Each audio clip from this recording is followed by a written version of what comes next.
এবার দেখি দুটি সংখ্যার লসাগু এলসিএম নির্ণয়।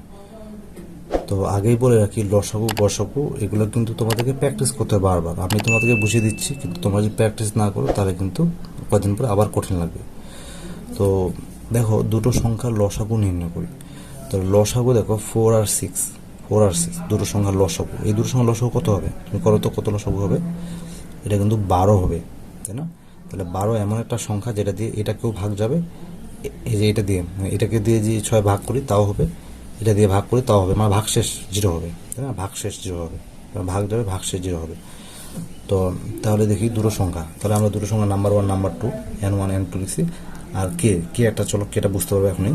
তার print F any two integer number, তারপর স্ক্যানএফ হিসাবে ওই দুইটা নম্বরের জন্য দেখো ফরম্যাট স্পেয়ার দুইটা ডি, কমা হবে না, কিন্তু এইখানে কমা হবে, double quotation close, comma n1, comma address, যে এটা n2, তারপরে সেমিকোলন। এরপরে if n1 greater than n2, মানে n1 কি n2 অপেক্ষা বড়? যদি বড় হয় তাহলে k equal to n1, else k equal to n2। আচ্ছা, এটা আমি তোমাদেরকে অ্যালগরিদম ফ্লোচার্ট করেছি, তোমরা যারা কোর্সের আগের ভিডিওটা দেখছো তারা নিশ্চয়ই সহজেই বুঝতে পারতেছো যে ওখানে আমাদের কিন্তু বড় সংখ্যাটা নিতে হবে, মানে n1 আর n2 এর মধ্যে বড় সংখ্যাটা নিতে হবে। এটা হচ্ছে উদ্দেশ্য। লসাগু করতে গেলে আমাদেরকে বড় সংখ্যা নিতে হবে। বড় সংখ্যা বলতে 4 আর 6, সো 6 বড় সংখ্যাটা আসবে এখানে। তো আমি একটু পরে এখানে আরো ডিটেলস বলতেছি। আপাতত দেখো এদিকে হয়েছে কিভাবে, if n1 greater than n2, তাহলে যদি সত্য হয় তাহলে কে এর ভিতরে n1 মানে বড় সংখ্যাটা যাবে। কিন্তু যদি এটা সত্য না হয়, কারণ আমরা তো জানি না কোনটা বড় কোনটা ছোট, জানি না।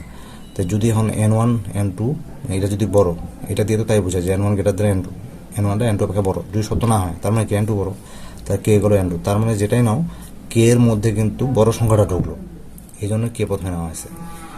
তো এরপরে এখানে এগেন লসাগু গসাগু এটা ক্ষেত্রে তোমাকে বলেই দিবে, মানে বলেই দেয় সাধারণত যে গো টু এই স্টেটমেন্ট ব্যবহার করে এটা সমাধান করো। কারণ তোমরা তো জানো না যে এখানে গো টু ব্যবহার করে হবে কিনা।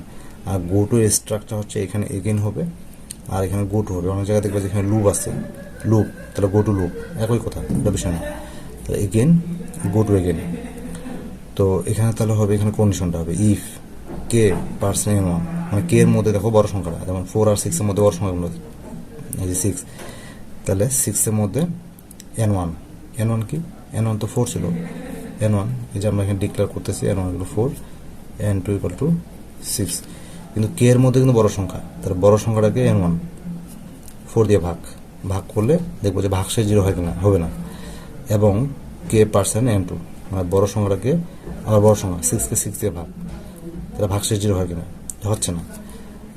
যদি হয় তাহলে প্রিন্ট এফ, যদি না হয় তাহলে এই যে ইলস, তাহলে কে এর মানটা 1 করে বৃদ্ধি পাবে। কে এর মানটা 1 করে বৃদ্ধি বলতে এই যে আমরা কে ইকুয়াল টু বড় সংখ্যা নিচ্ছি মানে 6, তাহলে কে এর মানটা এখন হয়ে যাবে 7, এখন তাহলে 7কে n1 কত 4, তাহলে এরপরে ভাগটা হবে এরকম, আমি এখানে দেখাচ্ছি, এটা দেখো, এরপর হবে 7 ভাগ 4, এটা দিয়ে ভাগশেষ, এটা এইভাবে হবে, এটা ভাগশেষ 0, এবং 7 ভাগ 6, সরি এটা এইভাবে হবে ভাগশেষ 0। তো যদি দুইটায় ভাগশেষ 0 হয়, তাহলে সেটাই উত্তর। তাহলে প্রিন্ট এফ, মানে তাহলে এই কে এর মধ্যে যে বড় সংখ্যাটা যেটা আসবে ওটাই হবে উত্তর। যেমন কে করলে এখানে কত আসে 7, এটাই হবে তার উত্তর, মানে এটাই হবে লসাগু।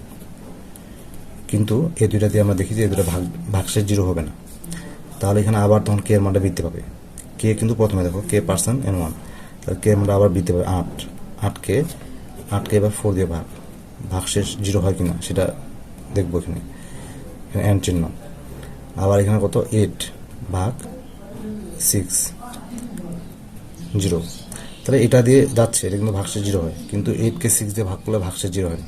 তো এইভাবে সংখ্যাটা বৃদ্ধি পাবে, 9 দিয়ে যাবে, হবে না, 10 দিয়ে যাবে, হবে না, 11 দিয়ে যাবে, হবে না, 12 দিয়ে হবে। দেখো 12, মানে কে এর মান কিন্তু বেড়ে কত হলো 12 হলো।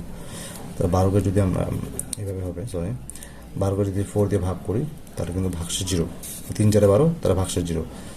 তারপর এখানে n চিহ্ন, 12কে এবার এই যে K2 মানে সরি N2 6 দিয়ে ভাগ করতে ভাগশেষ 0।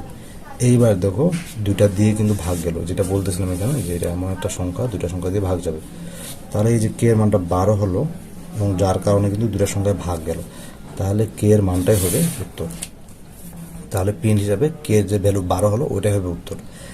তাহলে এই যে তারপরে তাহলে এই যে সেকেন্ড বন্ধনী এটা হবে, তারপর গেট সিএস তো ক্লোজ।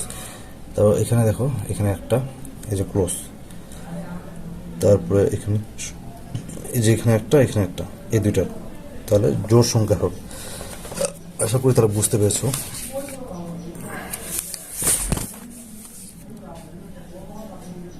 সরি, এরপরে আমরা দেখব দুটো সংখ্যার গোসাগু নির্ণয় করার সি প্রোগ্রাম, এটা কিভাবে হয়। গোসাগু নির্ণয় করার ক্ষেত্রে এখানে আমাদেরকে বুঝতে হবে যে 4 আর 6, মানে সে ফর এক্সাম্পল দুটো সংখ্যা নেওয়া হলো 4 আর 6। তো এই 4 আর 6 এর মধ্যে ছোট সংখ্যা কোনটা? 4, তাই না? আর 4 আর 6 এর যদি গোসাগু বের করি তাহলে আসবে 2, গোসাগু করে দেখবা 2 আসবে।